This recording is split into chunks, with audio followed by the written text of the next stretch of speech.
Hello guys, welcome to my channel Adrija lifestyle. আরও একটা নতুন ভিডিও নিয়ে তোমাদের কাছে চলে এলাম। এখন যাচ্ছি আমরা সুন্দরবন।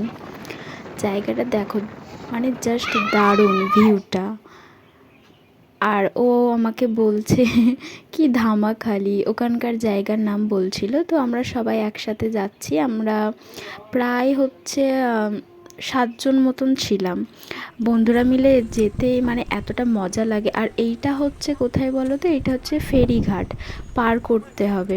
3টে ফেরিঘাট পার করে তারপরে সুন্দরবন গেছি। মানে এতটা হ্যারাসমেন্ট হয়েছি যে কি বলবো। এই যে তোমাদের দেখিয়ে দিলাম, নৌকাতে উঠে আছি, এটাই তোমাদের দেখালাম জাস্ট। এবার ভিউটা দেখো, জাস্ট দারুণ। ওখান থেকে নেমে এবার যাওয়া হচ্ছে। বাইকটা এত জোরে চালাচ্ছে, মানে আমার চোখ থেকে জল বেরিয়ে এসেছে। ওকে বলছি আস্তে চালাও, ও বলছে না আস্তে চালালে বাঘে খেয়ে নেবে, এরকম একটা ব্যাপার। আমাকে ভয় দেখিয়েই যাচ্ছে যে বাঘ বেরোলো, বাঘ বেরোলো।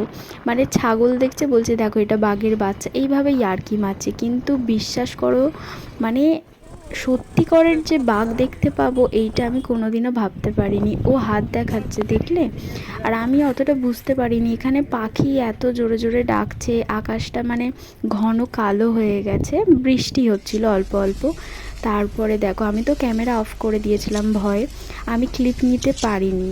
তো ওই ক্লিপটা নিয়েছে। আমার তো প্রচণ্ড ভয় লাগছিল। আমি ভাবছিলাম কি এই বুঝি না আমাদের খেয়ে নেয়, এরকম একটা ব্যাপার। সবাই ফটো মটো তুলছিল, আমরা অনেকেই ছিলাম আর নৌকার মধ্যে ছিলাম।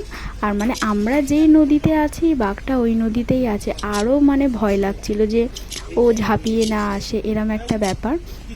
প্রচণ্ড ভয় লাগছিল। তারপর তো ও আস্তে আস্তে চলে গেল ওইদিকে। সবাই ফটো তুলছিল, দারুণ লাগছিল। সামনে থেকে দেখলাম কোনো মানে খাঁচা নেই। এই চিড়িয়াখানায় তো অন্যভাবে দেখি, এখানে অন্যভাবে। আর সুন্দরবনে বাঘ দেখা মানে আলাদাই মজা। এবার দেখো, আমাকে পাগল বলবে, কারণ আমি রাস্তায় বাইক চড়তে চড়তে দাঁত মারছি কেন।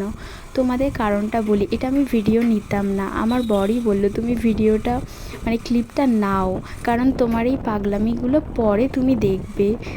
তো এইটা দাঁত মাজার কারণটা তোমাদেরকে বলি। সরি, এই স্ট্রিংটা খেয়েছিলাম, তার কারণে আমার পুরো মানে দাঁত জিভ লাল হয়ে গেছে। আমার নিজেকে দেখে ভয় লাগছে, লাল হয়ে গেছে, মানে কিরম একটা বিচ্ছিরি ব্যাপার। তার কারণে আমি ব্রাশটা করেছিলাম 15 টাকা দিয়ে কিনে দোকান থেকে। এইবার ব্রাশ করতে করতে এসেছিলাম এখানে বাংলাদেশ বর্ডারে।